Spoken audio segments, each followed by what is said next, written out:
नमस्कार प्यारे बच्चों, आपका एक बार फिर से स्वागत है इस वीडियो सीरीज के भाग 4 में, जो कि आपकी कक्षा 8 की सामाजिक विज्ञान की पाठ्यपुस्तक सामाजिक एवं राजनीतिक जीवन के अध्याय 4 कानूनों की समझ से लिया गया है। इससे पिछले वीडियो में हमने देखा कि किस तरह से समाज के एक विशेष वर्ग के लोगों के सामने कुछ समस्याएं आई और उन समस्याओं को उन्होंने स्वयंसेवी संस्थाओं की सहायता से सुलझाने की कोशिश की और फिर उसके लिए उन्होंने उनकी सहायता से एक कानून का मसौदा तैयार किया और उस कानून के प्रस्ताव को संसद में पेश करवाया और फिर उससे चर्चा के बाद उसमें कुछ और उसमें जरूरी दस्तावेज जोड़े गए, कुछ और सुझाव जोड़े गए और फिर राष्ट्रपति की स्वीकृति के बाद वो एक कानून बन गया। तो इस अगली वीडियो में हम इसी कानून के बारे में थोड़ी और विस्तार से चर्चा करेंगे। तो आइए हम समझते हैं इस कानून के बारे में थोड़ा सा। तो बच्चों आगे बढ़ते हैं और हम देखते हैं भाग 4 में किस तरह से हम इस कानून, जो नया कानून बना है, इसके बारे में समझेंगे। ये है घरेलू हिंसा महिला सुरक्षा कानून। जब परिवार का कोई पुरुष सदस्य, आमतौर पर पति, घर की किसी औरत के साथ मारपीट करता है, उसे चोट पहुंचाता है अथवा चोट पहुंचाने की या फिर मारपीट करने की धमकी देता है, तो सामान्यतः इसे घरेलू हिंसा कहा जाता है। औरत को यह नुकसान शारीरिक, मानसिक या भावनात्मक शोषण के कारण पहुंच सकता है। यह शोषण मौखिक, यौन या फिर आर्थिक भी हो सकता है। घरेलू हिंसा कानून 2005 में महिलाओं की सुरक्षा की परिभाषा ने घरेलू शब्द की समझ को और अधिक व्यापक बना दिया है।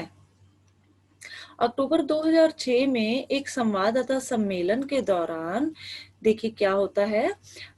इसमें ये कह रहे हैं, यह नया कानून क्या है? यह एक दीवानी कानून है जो करोड़ों महिलाओं को राहत प्रदान करेगा। बहुत सारी पत्नियों, माँओं, बेटियों और बहनों को अपने घरों में हिंसा से निजात मिलेगी।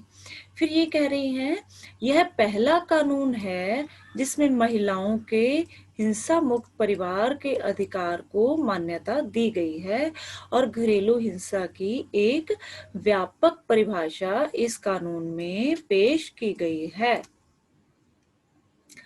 फिर क्या होता है, ये कह रहे हैं इसमें, यह कानून इतना महत्वपूर्ण क्यों है? तो इन्होंने क्या आंसर दिया, यह कानून एक बहुत महत्वपूर्ण कदम है। यह कानून एक साझे मकान में रहने के महिलाओं के अधिकार को मान्यता देता है। महिलाएं किसी भी तरह की हिंसा के खिलाफ सुरक्षा का आदेश प्राप्त कर सकती हैं। महिलाएं अपने इलाज और अन्य खर्चों के लिए आर्थिक सहायता प्राप्त कर सकती हैं। हाँ, हमें इस बात का ख्याल रखना है कि इस कानून में जिन बातों का वादा किया गया है उन्हें सचमुच लागू किया जाए। हमें सब तरफ से नजर रखनी होगी। हमें महिलाओं, पुलिस, नगर पालिका सभी को इस कानून के बारे में शिक्षित करना होगा। देखिए कानून तो बन गया, लेकिन अगर हमें उस कानून के बारे में पता नहीं है तो हमारे लिए वो कानून यूजलेस है।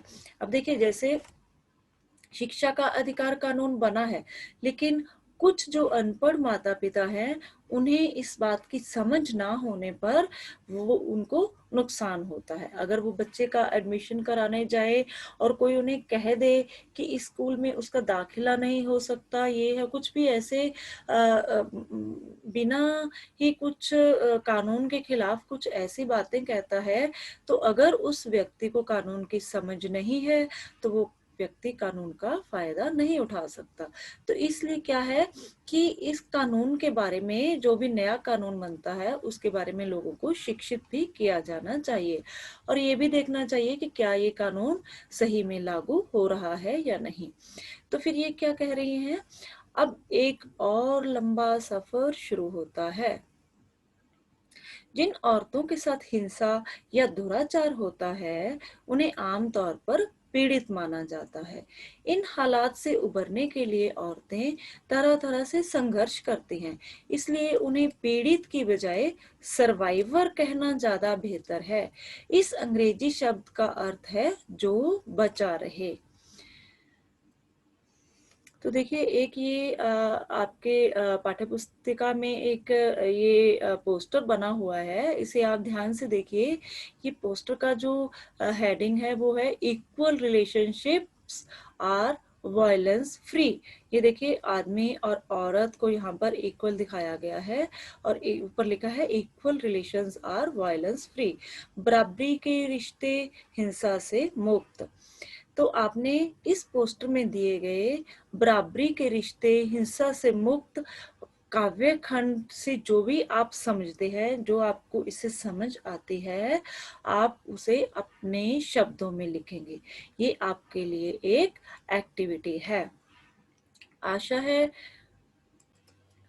मुझे पूरी आशा है कि आपने इस वीडियो को ध्यान से देखा होगा और ये मैं उम्मीद करती हूँ कि आप भविष्य में अपने साथ किसी तरह की कोई जाति नहीं होने देंगे और अपने देश में बनने वाले कानूनों की पूरी समझ रखेंगे और जो कानून पहले से बने हुए हैं उनका आप पालन करेंगे।